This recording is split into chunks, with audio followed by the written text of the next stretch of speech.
आप देख रहे हैं SN इमरान न्यूज चैनल।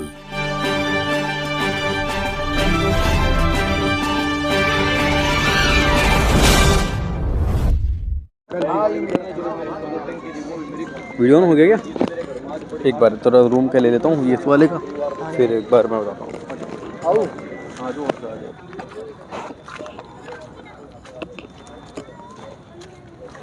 और है ना, एक बार और, थोड़ा दूर रहता हूँ मैं। आ रहा है ना? जैसा कि आप देख सकते हैं कि यहाँ पे झुग्गियाँ बनी हुई थी और जस्ट यही वाला मकान है जिसमें काफ़ी ज़्यादा नुकसान हुआ है। और मकान मालिक ने बताया कि लाखों रुपए का उनका जो नुकसान हुआ है। और इनके जस्ट साइड में भी झुग्गियाँ बनी हुई थी। इनकी टाइल जो थी वो कहीं ना गर्म हो गई, हीट होकर गिर गई। बाकी बहुत सारा सामान इनका अंदर से जल गया। तो इन्होंने क्या किया कि झुग्गी का ना बनाए लोग विरोध करने के लिए यहाँ पे लोग आए हुए हैं। तो इनसे एक बार जानेंगे कि विरोध कर तो रहे हैं लेकिन किस तरीके से विरोध कर रहे हैं, क्या इसका कुछ बेनिफिट। आप इसी सोसाइटी में रहते हो क्या? हाँ जी, यहीं रहता हूँ। तो क्या झुग्गी अगर ये लोग बना रहे हैं तो इसका विरोध किस तरीके से करेंगे आप? झुग्गी बनाने नहीं देंगे ना वापस। चलिए, आप इसी सोसाइटी में रहते हो क्या? हाँ जी, यहीं रहता हूँ। तो क्या झुग्गी अगर ये लोग बना रहे हैं तो इसका विरोध किस तरीके से करेंगे आप? झुग्गी बनाने नहीं देंगे ना वापस। चलिए, बहुत धन्यवाद आपका। हम और भी लोगों से बात करेंगे। हम एक्शन लेंगे, लेकिन ऐसा पहले भी शिकायत कर चुके हैं। यहाँ पे झुग्गी ये लोग दोबारा बनाने की कोशिश कर रहे हैं तो इसका विरोध किस तरीके से करेंगे आप? ऐसा जी विरोध, ये दोनों सोसाइटियों के निवासी विरोध करने के लिए आप दिखा सकते हो भाई। विरोध आप देख सकते हो खुद अपने आप पे। हम तो विरोध, चलो मैं तो अकेला तो क्या विरोध करूंगा, मेरी ये पूरी दोनों सोसाइटी विरोध कर रही है इसका। क्योंकि बता चलो मैं तो कोई भी ये सोचा भी मेरे मकान में नुकसान होया तो मैं विरोध अकेला कर रहा हूँ, लेकिन तो पूरी सोसाइटी साथ दे रही है। और सारा जो है सबको नुकसान है इसलिए तो वो यहाँ खड़े हैं। अगर तो मेरे अकेले को दिक्कत होता भाई हो उसका ना भी कोई इंसान खड़ा हो, लेकिन सबकी नुकसान नहीं हो, सबकी समस्या है ये। तो यही साथ ही जी कुछ बोलेंगे आप? मैं ना बोले, मैं ना बोले, बोलना आपको। चलिए देखिए, आप देख सकते हैं यहाँ पे सोसाइटी के लोग बहुत सारे आए हुए हैं। ये लोग अपना विरोध जताने के लिए यहाँ पे झुग्गी ना बनाया जाए, क्योंकि झुग्गी से काफ़ी ज़्यादा इनको दिक्कत होने वाली है अगर बाई चांस फ्यूचर में अगर कुछ ऐसा होता है तो।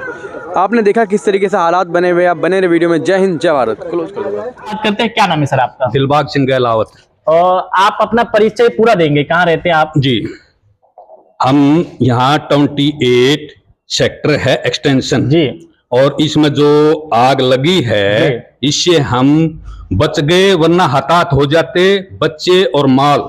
ये तो बच गया, बाकी घर मकान में जो दराड़ या जो नुकसान हुआ है उसको एक इंडिविजुअल कैसे सहेगा। आने वाली सर्दियों में भी उस बेचारे ने अपने परिवार का करेगा या घर मकान बनाएगा। इसलिए हमारी विनती है कि भविष्य में इस तरह की झोपड़ियां न डाली जाएं जिसमें कि हम घर गृहस्थी वाले इसका बार बार फेस ना कर सकें। ठीक है, 2 मिनट कर लेंगे। और भी हम लोगों से बात करेंगे कि बेसिक समस्या क्या है यहाँ पे। क्या नाम है सर आप? क्या नाम है सर आपका? मेरा नाम सुरेश चंद्र नूनवाल है जी, और मैं यहाँ पिछले 7 साल से रह रहा हूँ। मैंने अक्सर ये देखा कि हर साल के अंतराल पर यहाँ झुग्गियाँ में आग लगती रहती है।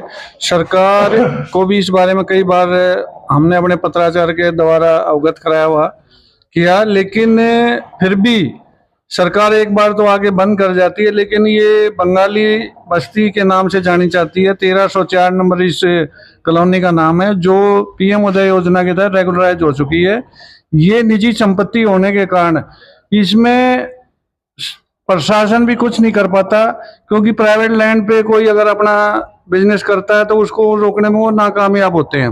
लेकिन मेरा ये कहना है कि जिस दिन ये संडे के दिन शाम रात में जो आग लगी, इससे हमारी सोसाइटी के साथ जो झुग्गियों में आग लगी उससे बहुत भारी नुकसान हुआ। सिलेंडर ब्लास्ट होते हैं, यदि कोई भी सिलेंडर ब्लास्ट हो गया हमारी सोसाइटी में गिर जाता है। यहाँ पर काफ़ी गाड़ियाँ थी, अगर किसी गाड़ी से हिट हो जाता तो हमारी पूरी ये रोहिणी स्टेट उड़ जाती और जिससे काफ़ी जान माल का नुकसान हो सकता था। लेकिन भगवान का शुक्र है कि हम बच गए। मेरी सरकार से बस यही गुजारिश है कि इस अवैध रूप से बसने वाली झुग्गियों को रोका जाए, इनके लिए कोई वैकल्पिक स्थान का व्यवस्था की जाए ताकि भविष्य में इस तरह की आगजनी घटना ना हो और हमारी जो रोहिणी स्टेट या अग्रवाल स्टेट के निवासी है उनकी सुरक्षा में किसी तरह का खिलवाड़ ना हो। धन्यवाद, थैंक यू। और भी लोगों से हम जुड़े। तो कैमरामैन को बताऊंगा कि आप एक बार यहाँ का विजुअल दिखाएंगे कि ये मकान है और मकान के जस्ट साइड में 200-400 झुग्गियां रहते हैं। अब आप देख सकते हैं इनमें आग लगने से इन मकान कितने चपेट में आए हैं।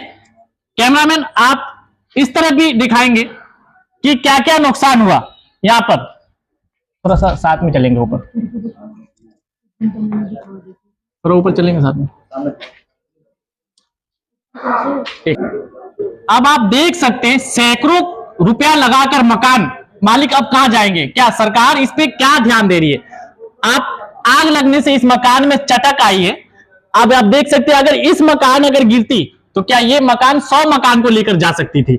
आइए हम आपको पूरी रिपोर्ट दिखाएंगे और पूरा एक एक चीज दिखाएंगे कि क्या इस पे प्रशासन को पूरी तरीके से परेशान हो रहे हो। बाथरूम में देखो हमने काम भी कराया, कितना नुकसान हुआ है।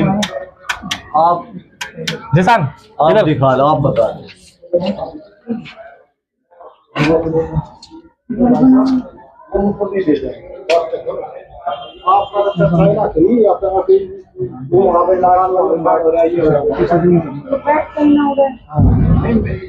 आप वहां बैठो ना। हमने सारी अब आपने सारी चीजें देख लिया। एक झुग्गी जलने से कितना नुकसान हुआ। अब आप देख सकते हैं कि आग की इतना चपेट था कि आग की वजह से गर्म होने से लगभग 20 से 25 टाइल चटक गई। अब कितना नुकसान है। क्या इस पे प्रशासन को ध्यान देना चाहिए या यहाँ की जो एमएलए हैं उनको खासकर ध्यान देना चाहिए। वोट बैंक ही सब कुछ नहीं होता, जनता पे भी ध्यान देना पड़ेगा कि किस तरीके से अनलीगल तरीके से आप झुग्गी वालों को आप अप्रूवल देते हैं और इस तरीके की घटना घटती रहती है। दिल्ली में खुलेआम घटती रहती है। ये देख सकते हैं किस तरीके से टाइल गर्म होने की वजह से एक दूसरे को आपस में टक्कर दिया। और आप कैमरामैन ऊपर भी दिखाएंगे कि पूछोगे तो मैं बोल दूंगी, नहीं तो चुप रहेंगे। अब हमारे साथ मकान मालिक जुड़ गए हैं जिनका लाखों का नुकसान हुआ है और भगवान अच्छा हुआ कि बचा लिए, नहीं तो माल की तो नुकसान हुई, जान भी नुकसान हो सकता था। आइए हम उनसे बात करते हैं कि जिस टाइम आग लगी उस टाइम क्या माहौल था, उस टाइम क्या नाम है सर आपका। मेरा नाम राजेंद्र है जी। आपके मकान को भी क्षति हुई है। काफी क्षति हुई है। अच्छा। और इत्तेफाकी समझो कि यहाँ पर हमने उनको फायर वाले को फोन किया जी।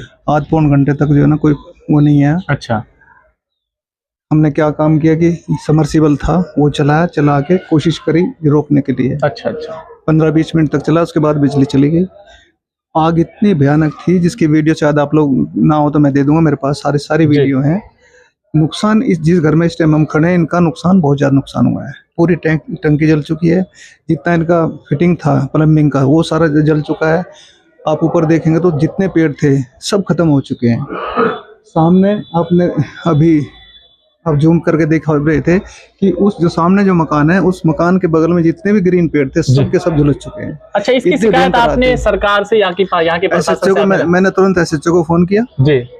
एसएचओ मुझे जानते हैं तो तुरंत वो कहना मैं खुद ही आ रहा हूँ। एसएचओ को बुला के फिर हम उधर खड़े हुए। मैं कहा भाई इनको बुझाइए। ठीक है। जब हमने कहा कि भाई उनका मकान जल रहा है वहाँ चलो, फायर वाले ने कोई मतलब पेन नहीं लिया। एनीवे कहीं जो भी था अपने सोर्सेज से जी। हमने फायर वाले और ज़्यादा गाड़ियाँ बुलाई और तब लास्ट मोमेंट पे आके यहाँ पर हमें जो है ना फायर एक गाड़ी आई जिन्होंने इनके मकान के ऊपर पानी छिड़का। अगर पानी ना छिड़कते थे इनका मकान की दीवारें जो है टूटनी शुरू हो जाती। ओके। और भी हमारे साथ मकान मालिक है, वो हम उनसे बात करेंगे कि उनके मकान में क्या क्या नुकसान हुआ। आप हमारे वीडियो में बने रहेंगे। क्या नाम है मैम आपका। मेरा नाम राखी है जी। क्या जिस टाइम आग लगी उस टाइम आप लोग यहाँ पे मौजूद थे। हाँ, मैं यहीं मौजूद थी और शाम को 6:50 के तकरीबन की ये घटना है। मैंने इनका शोर सुना, मुझे लगा शायद बच्चे खेल रहे हैं। अच्छा। लेकिन फिर भी मेरा मन नहीं माना, मुझे लगा ये लोग लड़ते रहते हैं सारे टाइम तो शायद लड़ रहे होंगे। मैं ये सोच के एक बार ऊपर चली गई। जैसे ही मैं लास्ट सीढ़ी पे गई मैंने देखा एक झुग्गी में उधर आग लगी थी और ये अपने दोस्त के साथ नीचे बैठे थे।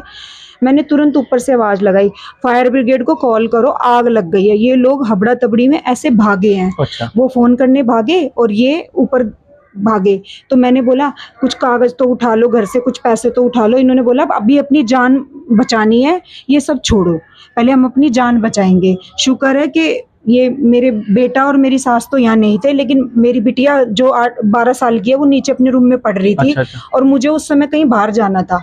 शुक्र है कि हम गए नहीं, दोनों मियाँ बीबी हम यहाँ से गए नहीं, हम यहीं थे। इस वजह से हमें पता चल गया। अगर ये हादसा 2 घंटे बाद रात होने पर अगर हो जाता या 3 घंटे बाद होता, हम सो रहे होते, हमें तो पता ही नहीं चलता।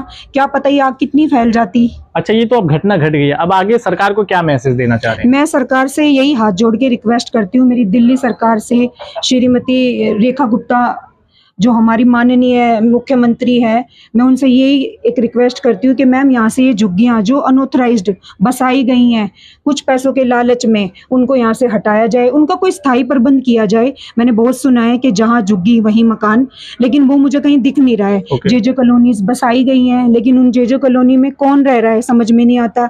लेकिन ये झुग्गियाँ तो ऐसी ही बढ़ती जा रही हैं। ये प्राइवेट लैंड है। हम कंप्लेंट करने गए, हम यहाँ पर भी एनजीओ वाले आए थे इनकी हेल्प करने। हम ये नहीं कह रहे, वो भी इंसान है, उनका भी नुकसान हुआ है।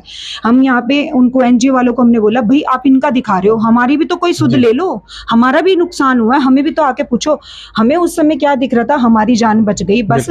हमें ये घर तो हमने सोच लिया था कि ये तो बचेगा ही नहीं, जलेगा ही जलेगा, क्योंकि इतनी भयंकर आग थी। साथ में 5 मंजिल की बिल्डिंग है, इसके ऊपर से वो वीडियोज किसी ने बनाई है, जो कि किसी ने हमें बाद में पोस्ट की हैं, जो हमारे पास है। हमारी तो हिम्मत, मैं तो बिल्कुल ही हिम्मत हार चुकी थी, मेरा तो रोना ही नहीं बंद हो रहा था, क्योंकि हमने ये मकान इतनी मुश्किल से बनाया, हम कितने साल किराए पे रहे हैं, तब जाके छत ईश्वर ने हमें दी है। अगर ये नहीं रहती तो हम कहाँ जाते। सरकार से लोगों का अपील है, इस तरह की जहां भी झुग्गियां है उनको आप किसी अलग जगह शिफ्ट किया जाए, नहीं तो एक झुग्गी की वजह से सैकड़ों सोसाइटी चपेट में आग के आ सकती है। और आग नहीं, हर तरह की गतिविधियां हर झुग्गी में पाई जाती है, जैसा कि आपने देखा। आप हमारे वीडियो को ज्यादा से ज्यादा शेयर करें, ताकि प्रशासन और यहाँ के जो मुख्य अधिकारी हैं, यहाँ के एमएलए, वो इस पे खासकर ध्यान दें। आप हमारे वीडियो को ज्यादा से ज्यादा शेयर करें। जय हिंद, जय भारत।